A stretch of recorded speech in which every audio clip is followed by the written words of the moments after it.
इतिहास साक्षी है कि पुण्य भूमि भारत की गाथा भारत की अस्मिता, गौरव और राष्ट्रीय स्वाभिमान के लिए विदेशी आक्रांताओं से संघर्ष की महान गाथा है। बर्बर आक्रांताओं ने भारत की आत्मा पर चोट करने और भारत का अपमान करने के लिए हमारी संस्कृति और आस्था के केंद्रों को ध्वस्त किया। सोमनाथ, काशी, मथुरा और अयोध्या के मंदिरों का तोड़ा जाना आज भी भारत की स्मृतियों में जीवित है। सन 1528 में अयोध्या में भगवान श्री राम के मंदिर का मुगल आक्रांता बाबर द्वारा तोड़ा जाना ऐसी ही एक अक्षम्य घटना थी जिसने सीधे भारत के सम्मान और आत्मा पर चोट की थी। कारण साफ था, अयोध्या के श्री राम के मंदिर पर आक्रमण भारत की आत्मा पर आक्रमण था। जहां हर भारतीय के रोम रोम में राम बसते हैं, वह भारत यह अपमान कैसे सहता। राम मंदिर पर आक्रमण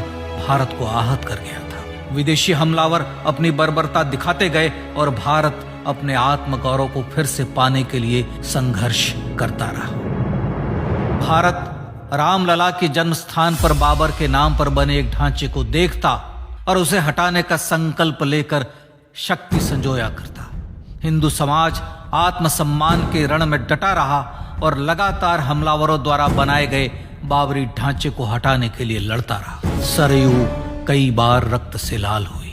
कभी स्थानीय शासकों ने तो कभी साधु संतों और राम भक्तों ने राम जन्मभूमि की मुक्ति के लिए अपने प्राणों की आहुति दी। 74 बार युद्ध हुए। हम कुछ मोर्चे हारे, पर रण जीतने का संकल्प कभी कम नहीं हुआ। हिंदू समाज तलवारों से रक्त रंजित हुआ, पर उसने हार नहीं मानी। उसका संकल्प अजेय था। 15 अगस्त 1947 को देश की आजादी के साथ सैकड़ों सालों से चले आ रहे इस संघर्ष में नई ऊर्जा और एक नया मोड़ आया। अचानक 23 दिसंबर 1949 को बाबरी ढांचे में श्री राम लला प्रकट हुए। हजारों राम भक्त दर्शन के लिए उमड़ पड़े। तत्कालीन प्रधानमंत्री पंडित जवाहरलाल नेहरू ने उत्तर प्रदेश सरकार को श्री राम लला को विवादित ढांचे से हटाने का आदेश दिया। उत्तर प्रदेश सरकार ने अयोध्या के कलेक्टर को यह काम दिया और यह निर्देश भी कि जरूरत पड़ने पर वे बल का प्रयोग भी करें। अयोध्या के कलेक्टर ने सरकार को उत्तर दिया कि यह नरसंहार के बिना संभव नहीं है और फिर भी वह ऐसा चाहती है तो किसी दूसरे कलेक्टर से यह काम करवा ले। परिणाम स्वरूप रामलला की मूर्ति वहीं विराजमान रही। विवादित ढांचे को बंद कर दिया गया। केवल पुजारी को सेवा अर्चना के लिए भीतर जाने की अनुमति थी। फिर भी राम भक्त विवादित ढांचे के बाहर से प्रभु श्री राम की आराधना करते रहे। भारत के हिंदू समाज के लिए चुनौतियां और बढ़ गई। मामला अदालत में गया। विपक्षी दलों द्वारा अदालत में भगवान श्री राम के अस्तित्व पर सवाल उठाए गए। उनके अयोध्या में ही जन्म लेने का प्रमाण मांगा गया। भारत का जनमानस अब आहत हो उठा था। आजाद भारत में भी हिंदू समाज को अपनी आस्था और श्रद्धा के लिए संघर्ष करना पड़ रहा था। चुनौतियों के इस समय में सन 1984 में विज्ञान भवन दिल्ली में विश्व हिंदू परिषद ने धर्म संसद का आयोजन किया। इस संसद में देश भर के संतों ने राम जन्मभूमि की मुक्ति के लिए आह्वान किया और राम जन्मभूमि मुक्ति यज्ञ समिति का गठन किया। धर्म संसद ने राम जन्मभूमि की मुक्ति और वहां भगवान श्री राम के भव्य मंदिर बनाने के भारत के जनमानस के संकल्प को फिर से दोहराया। विश्व हिंदू परिषद के नेतृत्व में मंदिर निर्माण के लिए पूरे देश में अभूतपूर्व आंदोलन की शुरुआत हुई। श्री राम जन्मस्थली मुक्ति यज्ञ समिति के साथ देश भर में राम जानकी की रथ यात्राएं निकली। राम लीलाओं में राम कथा के माध्यम से भारत का आम जन फिर से जुटा। अब सबके मन में एक ही प्रण था, एक ही लक्ष्य था। अयोध्या में जन्मभूमि पर भगवान श्री राम के भव्य मंदिर का निर्माण। सन 1989 में विश्व हिंदू परिषद द्वारा गांव-गांव से रामशिला पूजन करके अयोध्या भेजी गई। 2,75,000 गांवों से रामशिलाएं अयोध्या पहुंची। भव्य राम मंदिर के शिलान्यास का निर्णय हुआ।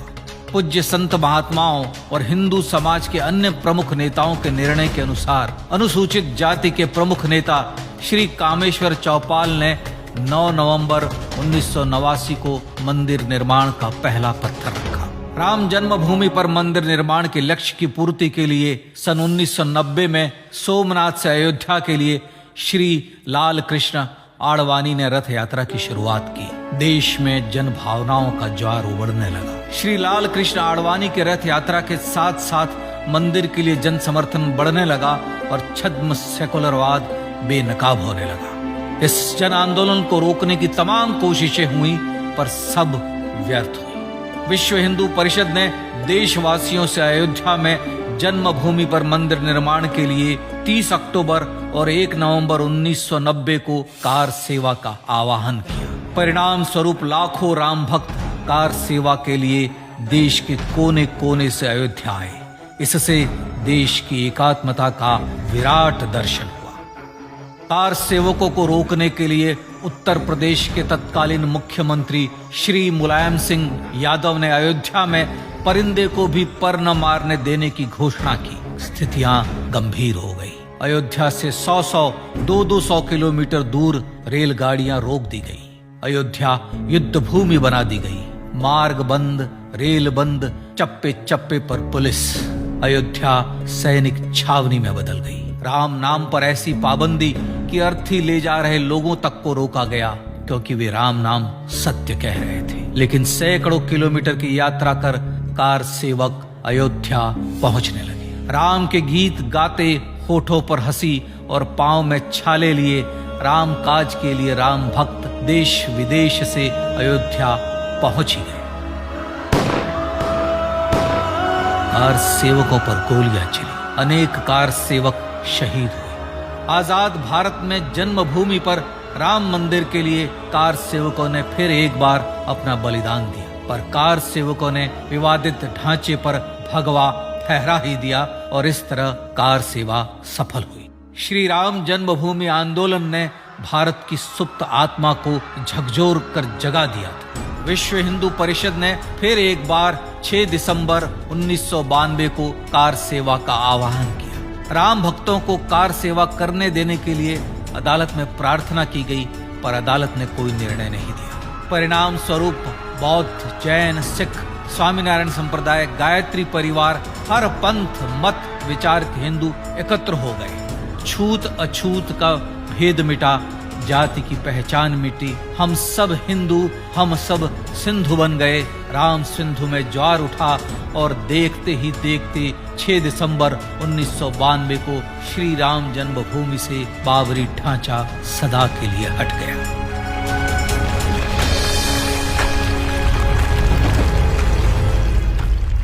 यह क्षण शौर्य, न्याय और सत्यमेव जयते का क्षण था। यह तो धर्मस्ततो जय का क्षण था।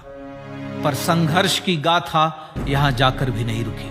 छद्म सेकुलरवादियों द्वारा भारत और भगवान श्री राम के इतिहास को झुठलाने के लिए अदालतों में चुनौतियों का सिलसिला चलता रहा, जो 1950 से चल रहा था। हिंदू सिखों के बीच से गुजरते हुए भगवान श्री राम का दर्शन करने के लिए विवश थे। यह स्थिति थी आजाद भारत में श्री राम और राम भक्तों की। पर सत्य को तो जीतना ही था। आखिरकार देश के सर्वोच्च न्यायालय के 5 जजों की खंडपीठ ने 9 नवंबर 2019 को ऐतिहासिक निर्णय दिया और यह कहा कि अयोध्या जन्मभूमि परिसर की पूरी 67 एकड़ भूमि रामलला की, और न्यायालय ने भारत सरकार को जन्मभूमि पर मंदिर बनाने के लिए एक ट्रस्ट बनाने का आदेश दिया। सर्वोच्च न्यायालय के आदेश के अनुसार भारत सरकार ने 5 फरवरी 2020 को श्री राम जन्मभूमि तीर्थ क्षेत्र नाम के ट्रस्ट का गठन किया और राम जन्मभूमि न्यास की भूमि जो सरकार द्वारा अधिग्रहित की गई थी उसे ही नवनिर्मित न्यास को वापस दे दिया गया। 5 अगस्त 2020 को भारत के प्रधानमंत्री श्री नरेंद्र मोदी ने श्री राम जन्मभूमि तीर्थ क्षेत्र के अध्यक्ष पूज्य महंत नृत्य गोपाल दास, राष्ट्रीय स्वयंसेवक संघ के पूज्य सरसंघ चालक डॉक्टर मोहन भागवत एवं उत्तर प्रदेश के मुख्यमंत्री श्री योगी आदित्यनाथ की उपस्थिति में श्री राम जन्मभूमि पर भगवान श्री राम के भव्य मंदिर के लिए भूमि पूजन कर निर्माण कार्य का शुभारंभ किया। इस तरह लगभग 500 वर्षों से राम जन्मभूमि की मुक्ति के संघर्ष का पटाक्षेप हुआ। अपने आत्मसम्मान और राष्ट्रीय अस्मिता के लिए इतना लंबा संघर्ष विश्व के इतिहास में बेजोड़ है। श्री राम भारत की आत्मा, भारत की परिभाषा, हमारे राष्ट्रीय आदर्शों और जीवन मूल्यों के प्रतिनिधि मर्यादा पुरुषोत्तम हैं, जो हर हिंदू के होठों पर जन्म से मृत्यु तक रहे। बस यही हर हृदय में प्रार्थना होती है। राम भारतीय राष्ट्रीय स्वाभिमान और आसेतु हिमालय से समुद्र पर्यंत तक जन जन को एकात्मता के बंधन में बांधने वाले रक्षा सूत्र है। अयोध्या स्थित श्री राम जन्मभूमि पर बाबर का हमला वास्तव में भारत के स्वाभिमान और राष्ट्रीयता पर हमला था। प्रधानमंत्री श्री नरेंद्र मोदी द्वारा श्री राम जन्मभूमि पर राम मंदिर का पुनः निर्माण न केवल बाबरी मानसिकता का पराभव है, बल्कि संपन्न, सुखी, सुसंस्कृत, सर्वशक्ति संपन्न स्वराष्ट्र का सूर्योदय भी है। यह उस राम राज्य की दिशा में वह कदम है जिसकी अभिलाषा राज राजेंद्र चोल, कृष्णदेव राय, छत्रपति शिवाजी महाराज से लेकर महात्मा गांधी तक ने की थी। अयोध्या में जन्मभूमि पर भगवान श्री राम का मंदिर न सिर्फ राष्ट्रीय गौरव होगा, बल्कि वह श्री राम के आदर्शों का राष्ट्र मंदिर होगा। अब वह महान संकल्प पूरा होने जा रहा है। आइए इस राम यज्ञ, राष्ट्र यज्ञ में जिन ज्ञात और अज्ञात भारतीयों ने अपनी आत्माहुति दी है, उनका पुण्य स्मरण कर उन्हें श्रद्धांजलि दें।